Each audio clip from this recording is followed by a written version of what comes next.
उसके बाद किसी ने अपने दोनों हाथों में जकड़ लिया और उसकी गर्दन पर सवार हो गया। वह उछल पड़ा और अपने को छुड़ाने की कोशिश करने लगा। पहले तो वह कुछ समझ नहीं पाया। अजब रहस्यमय है यह बंगला। एक अव्यक्त भय और एक सिरहन में उसके हाथ पांव ढीले हो गए, लेकिन उसने हिम्मत करके अपना एक हाथ छुड़ा लिया और मुड़कर देखा तो एक बहुत कमज़ोर, बीमार सा, पीली आंखों वाला गोरा उसे पकड़े हुए था। चंदर के दूसरे हाथ को फिर पकड़ने की कोशिश करता हुआ वह हाँफता हुआ बोला, रोज़ रोज़ यहाँ से फूल गायब होते थे। मैं कहता था कौन ले जाता है। हो वह हाँफता जा रहा था। आज मैंने पकड़ा तुम्हें। रोज चुपके से चले जाते थे। वह चंदर को कसकर पकड़े था, लेकिन उस बीमार गोरे की सांस जैसे छूटी जा रही थी। चंदर ने उसे झटका देकर धकेल दिया और डांट कर बोला, क्या मतलब है तुम्हारा? पागल है क्या? खबरदार जो हाथ बढ़ाया, अभी ढेर कर दूंगा तुझे, गोरा सुअर। और उसने अपनी आस्तीनें चढ़ाईं। वह धक्के से गिर गया था। धूल झाड़ते उठ बैठा और बड़ी ही रोनी आवाज़ में बोला, कितना जुल्म है, कितना जुल्म है। मेरे फूल भी तुम चुरा ले गए और मुझे इतना भी हक नहीं कि तुम्हें धमकाऊं। अब तुम मुझसे लड़ोगे? तुम जवान हो, मैं बूढ़ा हूँ। हाय रे मैं। और सचमुच वह रोने जैसा लगा हो। चंदर ने उसका रोना देखा और उसका सारा गुस्सा हवा हो गया और हंसी रोककर बोला, गलतफहमी है जनाब, मैं बहुत दूर रहता हूँ। मैं चिट्ठी लेकर मिस डिक्रूज़ से मिलने आया था। उसका रोना नहीं रुका।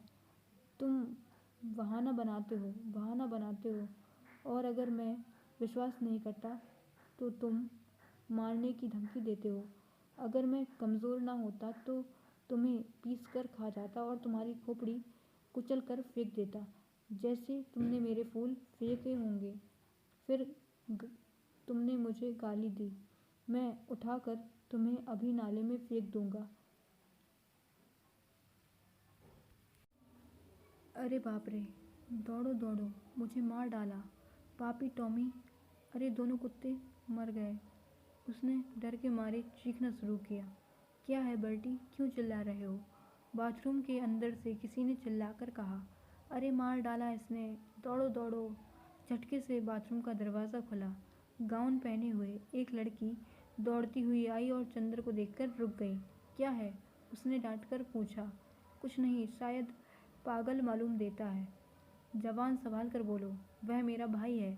ओह, कोई भी हो, मैं मिस डिक्रूज़ से मिलने आया था। मैंने आवाज़ दी तो कोई नहीं बोला। मैं बाग में घूमने लगा, इतने में इसने मेरी गर्दन पकड़ ली। यह बीमार है और कमज़ोर है, वरना अभी गर्दन दबा देता। गोरा उस लड़की के आते ही फिर तनकर खड़ा हो गया और दांत पीसकर बोला, अरे मैं तुम्हारे दांत तोड़ दूंगा।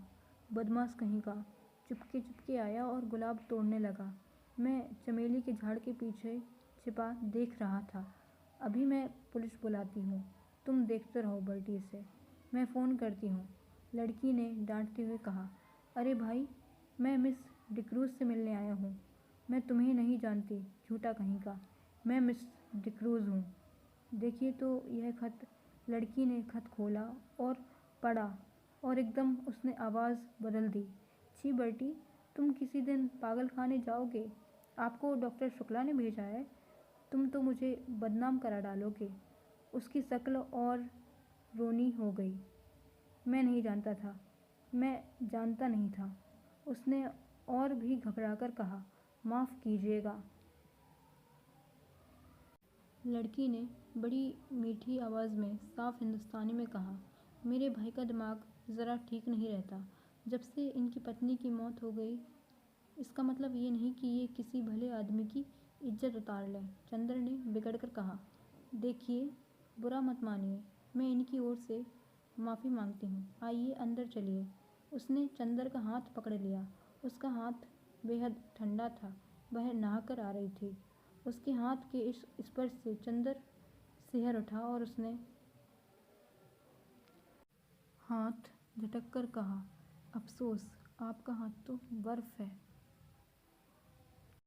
Thanks for watching. Like, share and subscribe my channel.